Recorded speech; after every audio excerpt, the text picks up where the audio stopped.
চুমা বাবা থাকিলে হ'ব শিৱসাগৰত কাম চুমা বাবা থাকিলে শিৱসাগৰত কাম হ'ব সিদিনাখন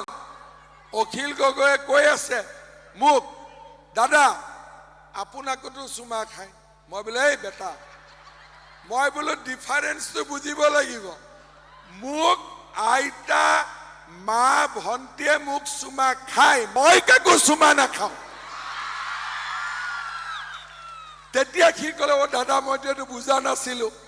মই বোলো আমি পুৰুষ মানুহ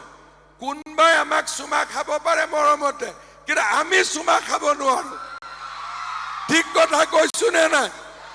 তেতিয়া মোক অখিলে কয় ফোনতটো মোৰ লগত কথা পাতি থাকে যে দাদা মোৰ মিষ্টেক হৈ গ'ল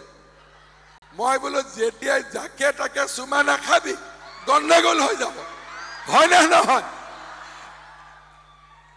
চুমা খাবৰ কাৰণে